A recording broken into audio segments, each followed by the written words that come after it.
Hi, my name is Jennifer Mangini, and I'm the author of A Shadow Is Me, and I'd love to introduce the Unfreaking Believable podcast.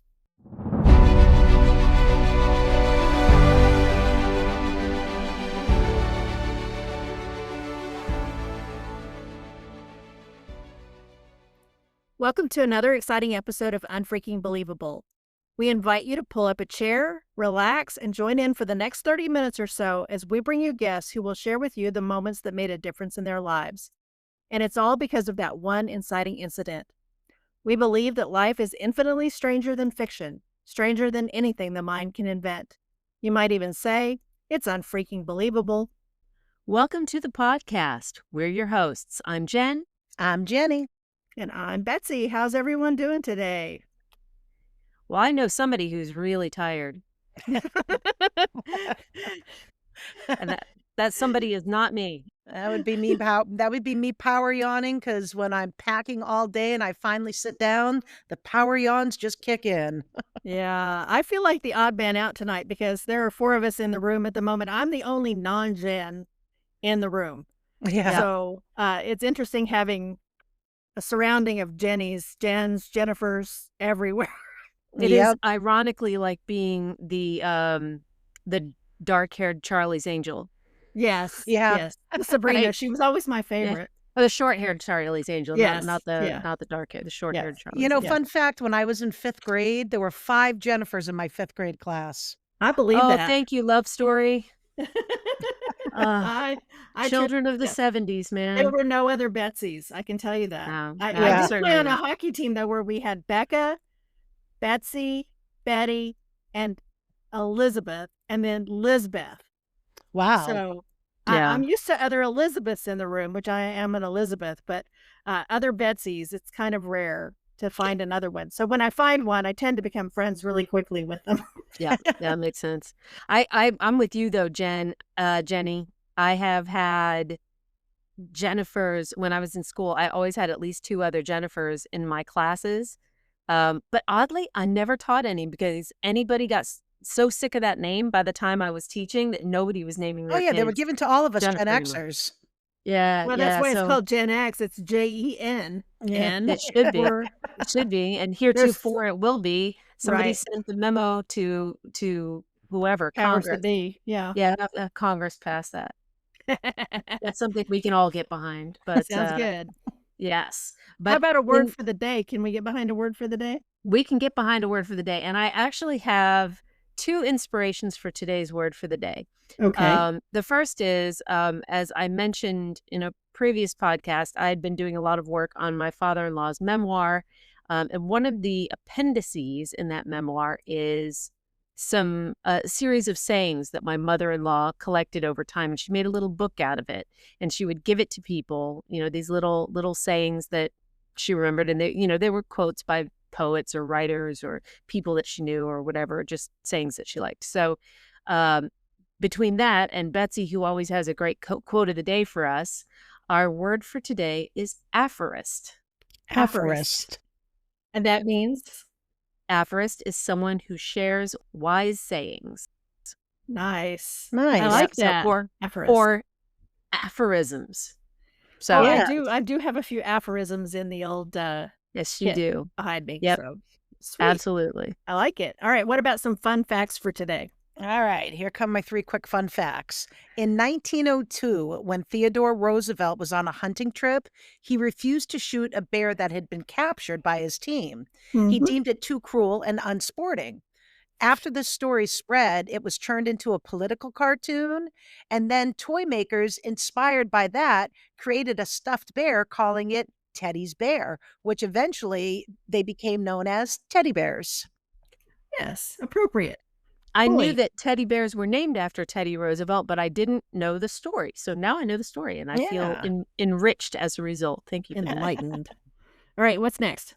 All right. So the Ottoman Empire still existed the second to last time the Cubs won the World Series in 1908. I found that one What? crazy. Yeah, That is crazy. You don't think about the Ottoman Empire and the Chicago Cubs in the same breath. not at all. But we know we I'm- love the timelines. I'm just gonna sit here and not make a joke about the Cubs in the World Series. Yeah. I'm just not gonna go there. I think it's Yeah. probably still too soon for a lot of Cubbies fans out there. So Probably sorry, so. guys. Well, All it's right, one more crazy fact.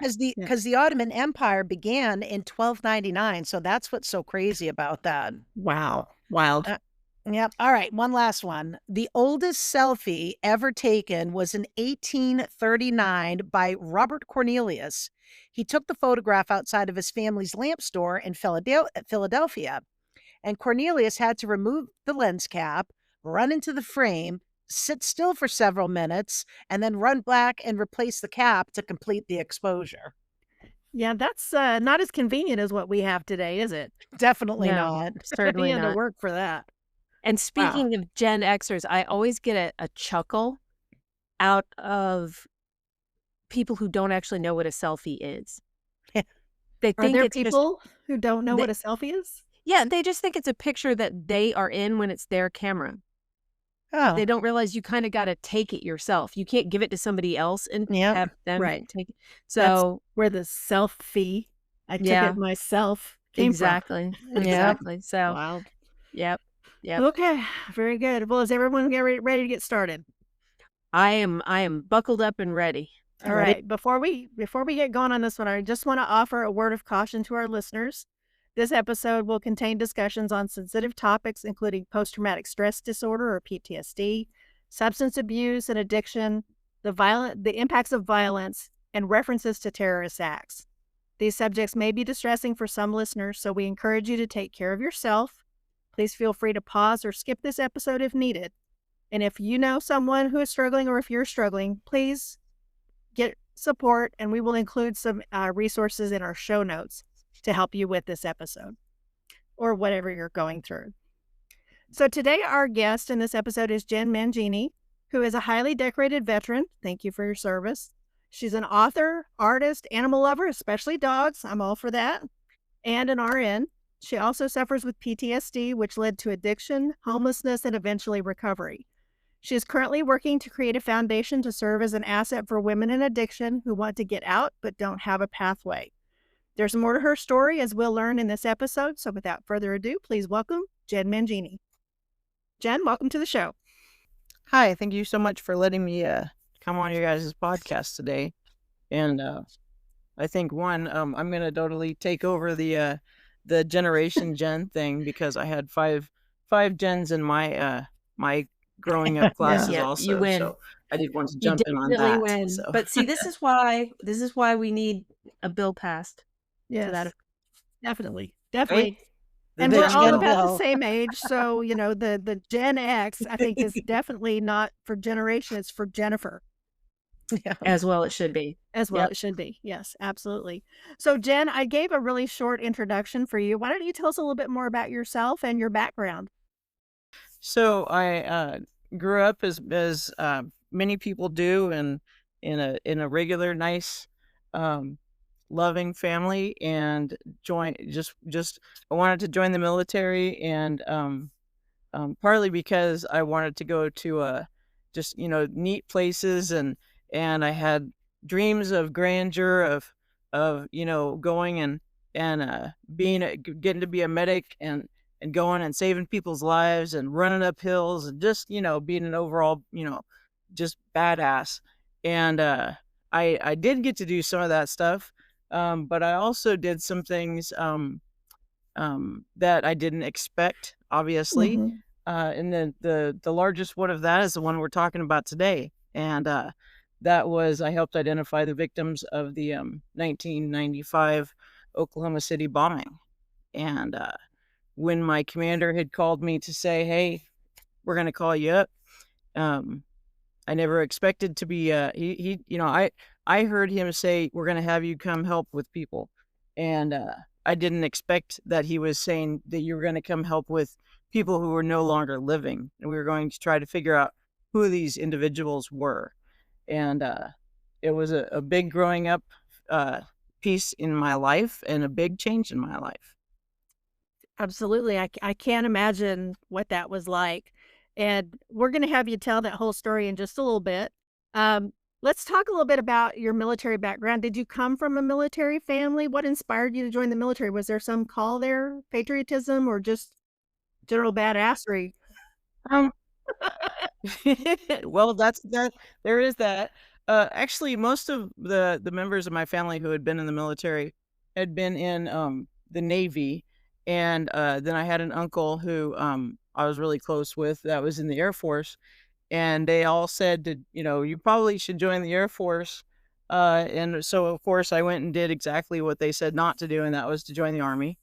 And um that was but it's all service to your country, and of course they supported me in my decision, but it also made for some great jokes at Thanksgiving and things like that. I So imagine there were some college football games that were rather tense in your of household. course, Yeah. as they all should be, but at the end of the day everybody's gonna be rooting for the Army because that's the great one. Yeah. That was a joke, by the way. I was going to say, you're not going to have to sell me on that because my husband's family is hardcore Army folks. And So, my husband's Air Force, yeah. so And yet we have the same dishes. yes, indeed. Thanks to They the can get PX. along. It is possible. Yes. So and so actually to jump back in, so I was in the Army for a number of years, and then I had actually gotten out of the Army, and found out that the Oklahoma National Guard was paying 100% tuition, and I was getting ready to go to nursing school. So I actually went into the National Guard, the Air Force National Guard, for about 2 years, and I really enjoyed both branches of the military. But the time that we're going to talk about today, of course, was the Army time. So, but yeah, I didn't have any reason other than just I thought it would be really cool, and good chance to see the world. And the place that I saw the most when I was in the Army was Oklahoma. That usually has happened. What happened? My grandfather, when he joined, of course, it's pre-World War II. He didn't want anything to do with boats, so he joined the Army Yeah. and ended up being an MP who shuttled POWs on a boat back and forth between Germany, and eventually they came to Oklahoma to the POW camp at Fort Reno. So he made like 13 Atlantic crossings in a boat, and he was like, "That's the one thing I don't want to do." Oh my gosh. Yeah. So, where's the farthest you got from home? All over the Middle East. I went to Afghanistan when I was in the Air Force, and Yeah, my husband did that too. So I yes, get that. yes. Very cool. All right. So I think this is probably a good time. If you're ready, why don't you go ahead and tell us your unfreaking believable story if you're ready? I am. I'll kind of add just a few pieces of my story in there.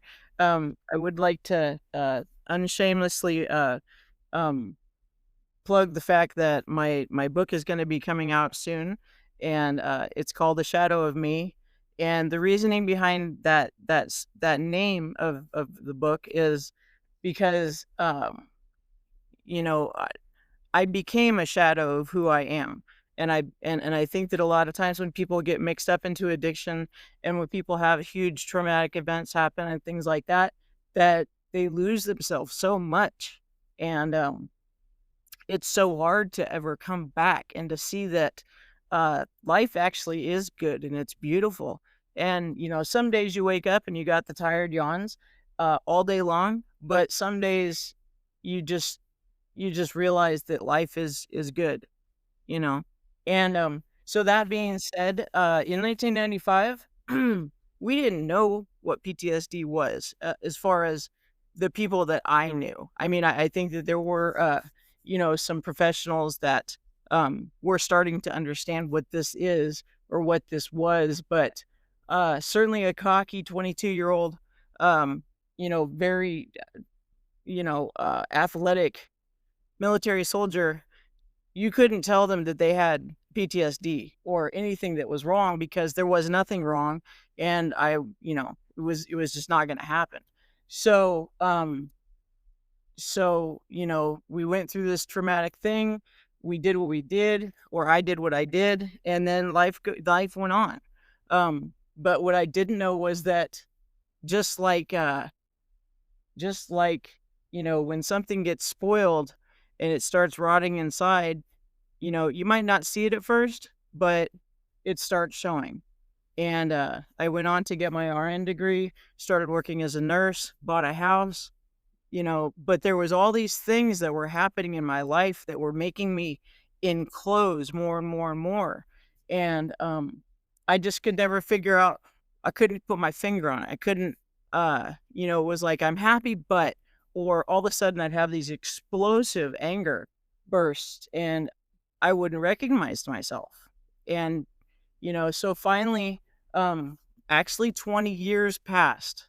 So 20 calendar years passed, and I found myself, um, somebody who, let me just back up for a second.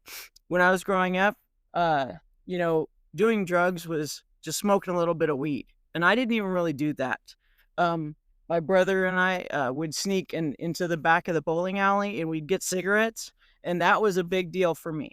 Maybe somebody would buy us a beer, and that was a big deal to me. But but to use like real drugs never even crossed my mind. That wasn't something that I wanted to do. And so fast forward back to this 20-year mark, and I was just tired. I was working nights as a nurse, and I was tired, and I was exhausted, and I was mentally just done. And I tried methamphetamines, and suddenly I wasn't tired. I felt great. And unfortunately, that great feeling goes away really quickly. Uh, and as we all know, um, it's not a good drug of choice. And it took over my life, and I ended up homeless, and I even ended up homeless to the point where one day I got pissed off at all of the people that I knew on the streets and everything else, and I ended up in a tent that I found behind a salvage yard in Oklahoma City, and was done with society. Didn't have a cell phone because it had been stolen, and my first night there, I woke up and it started raining, and I was like, "This sucks." And you'd think that at that point I would have come in and said, "Hey, I need some help, guys," but that didn't happen. Um, Things, every time I would think that nothing could ever get worse, it got worse. And finally, um, I was sitting in Oklahoma City jail, and they have a program called Veterans Diversion Program, and a Veterans Diversion Program person named Jessica came to see me, and she said, we know you're a veteran, and so what can we do to help?"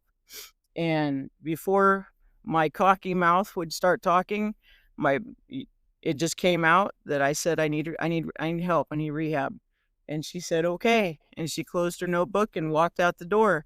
And those words right there changed my life.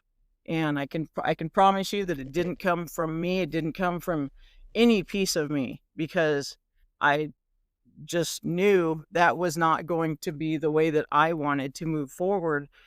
But it wasn't that I didn't want to, it was just I didn't know how. I didn't know how to come out of this stockade that I had built around myself. And so that was in 2016. That was the last time that I did that I used any kind of drug like that. And I've been through some inpatient programs through the VA, and today I actually work for the VA. And the main reason is because I want to help any other veteran that I come across. I might not be able to do anything more than just put a smile on their face, but I do what I can so that they know that they matter, and that they know that, what, just like I said, sometimes life sucks sometimes, but it doesn't have to. There's always something that you can live for. There's always something, even if it's going and doing something for somebody else, there's always something to live for. Wow, sounds like a huge act of courage just to say, I need help. I need rehab. Thank you. Yeah. Sometimes that's the hardest thing is to know that you need it and then to be willing to ask for it, because we've lived in a society for so long where any kind of substance abuse, mental health disorder has been frowned upon, and it's been seen as a weakness, and especially in the military. And I've seen this with other military people that my husband has known and friends that I've had in the military, that you're pretty much taught, suck it up, buttercup. There's nothing to cry Yes. about. And it's so refreshing to see the change and to hear your story, because I know there are other soldiers out there who are alone and who don't know that they can ask for help. So kudos to you for that. Thank you very much.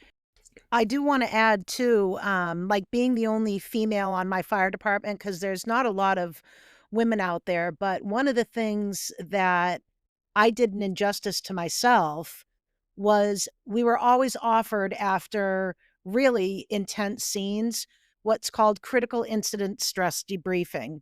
But because all the guys didn't want it and they'd all stare at me when they all, no, we don't need it.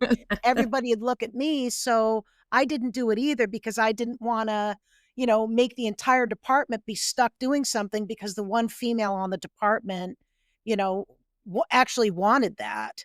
So I think it's tough. It's tough for a lot of people, and women, I think especially, it's harder for us to stand up. Yes. So actually, can I say something on that? And I actually talk about it in my book. So we would do the debriefings, but we would be standing or sitting in the clothes that we were actually literally wearing to help in the identification process, meaning we were picking up pieces of dead bodies, and so we smelled like every kind of death that you can imagine. And Yeah. then they'd sit us around in a circle and expect us to be singing Kumbaya or whatever. And it was like, this is ridiculous. All I want to do right now is burn these clothes, take a shower, and drink a beer.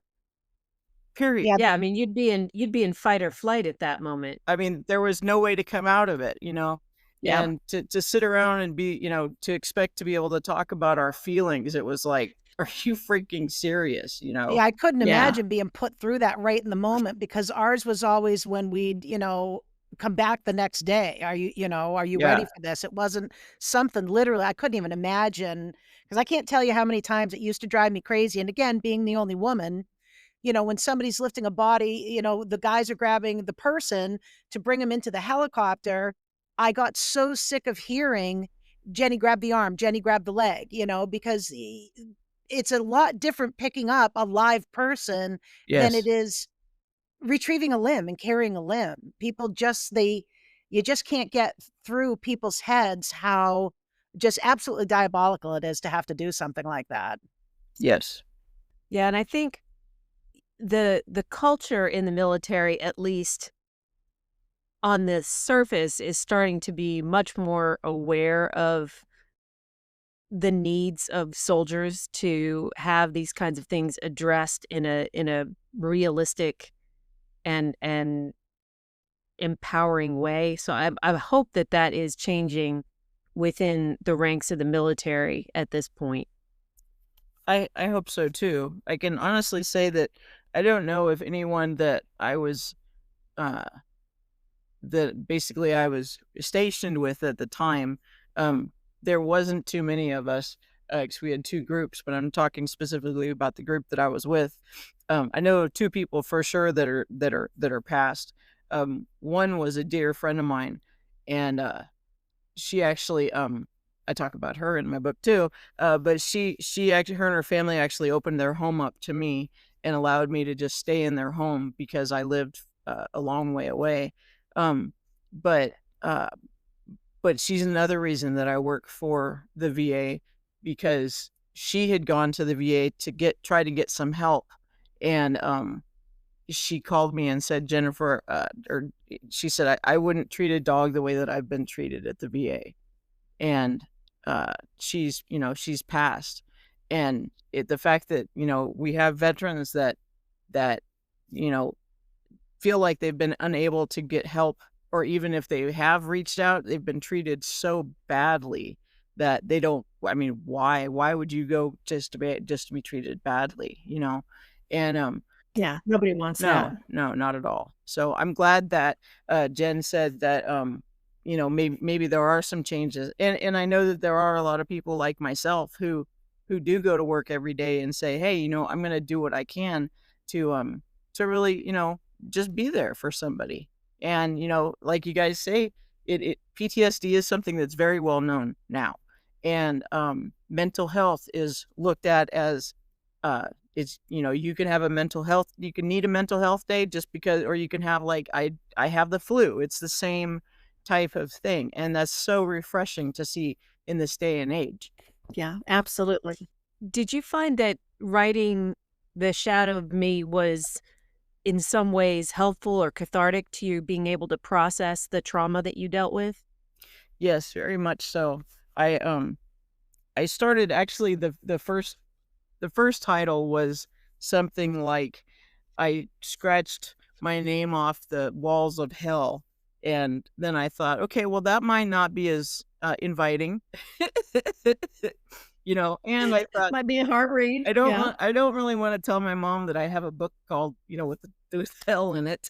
So, one day I just thought, wow, a shadow of me, and yes, I wrote it for about 2 years before I ever really thought about,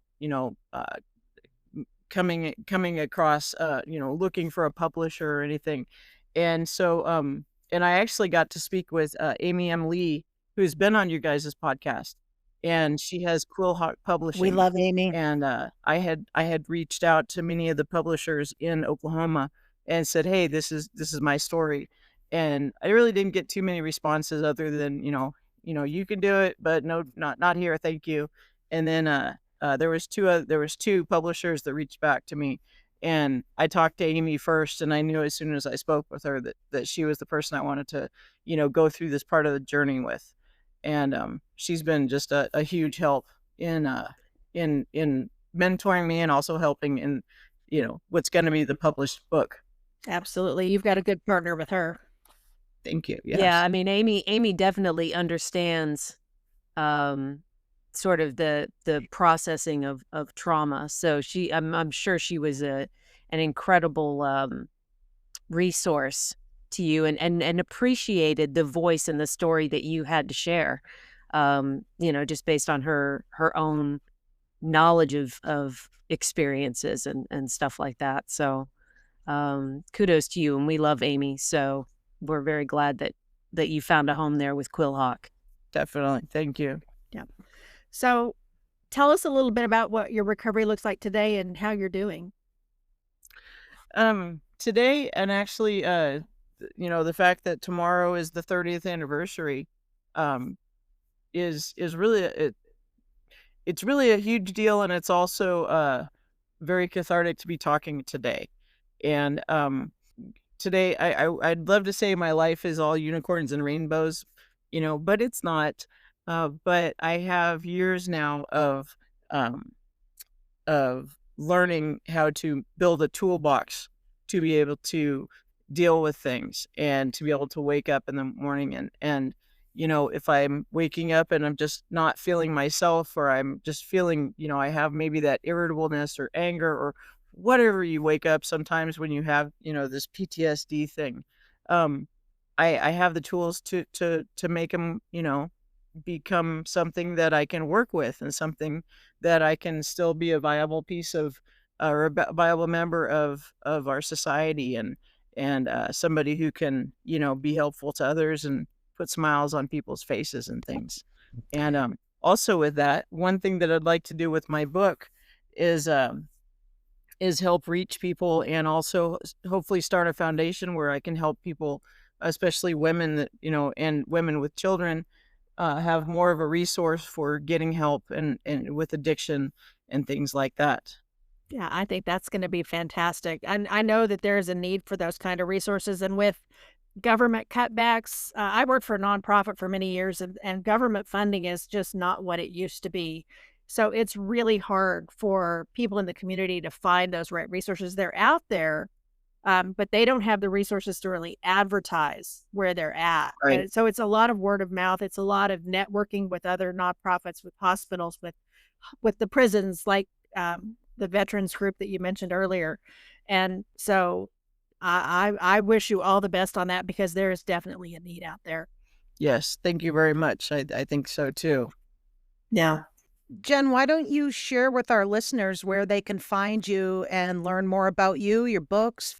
So, I am working on a website, but it's not up yet. So I'm just going to utilize Quillhawk Publishing again, and there's an author page that she helped me build, and it's the Jennifer Mangini, or Jenn Mangini, actually, as I go now, um, uh, on quillhawkpublishing.com. Well, I must say that, we're incredibly grateful that you shared this with us today. And I know I personally have a lot of takeaway from your story, and I'm gonna check out your page at Quillhawk Publishing. Thank you. Jen, we want to thank you for sharing your story and explaining what makes you so unfreaking believable. I'd also like to thank my two besties who are here with me. And if you enjoyed this episode, please rate and review it on whatever platform you listen on. You can find us on Apple, Spotify, Amazon Music, and Audible. You can also join our Unfreaking Believable Facebook group, where we will also post important crisis numbers for those who feel the need to reach out and get some assistance. And you can also follow us on TikTok, Instagram, and X at UFB Podcast. You can also join us on Patreon for exclusive content and other perks for as little as $1 a month. You can visit our website at www.ufbpodcast.com. And if you have an unfreaking believable story, reach out to us at ufbpodcast@gmail.com, because we'd like to hear your story too. Betsy, you got a quote of the day for us? An aphorism, as it were? I have our aphorism. Yes, I'm going to do something a little bit different for this episode, given the subject and the fact that as we're recording this, the 30th anniversary of the Oklahoma City bombing is tomorrow. So the Oklahoma City Bombing Memorial is a beautiful tribute to what happened in Oklahoma City. And if you're ever there, maybe if you're coming for WriterCon this summer, you really do need to go and visit this memorial. And if you do, you will see these words inscribed. We come here to remember those who were killed, those who survived, and those changed forever. May all who leave here know the impact of violence. May this memorial offer comfort, strength, peace, hope, and serenity. Yeah, it's beautiful. That's a lovely dedication. Yeah. Well, thank you everyone for joining us here at the Unfreaking Believable Podcast. Remember, as you go out into the world this week, don't just be awesome. Be unfreaking believable. See you all next time.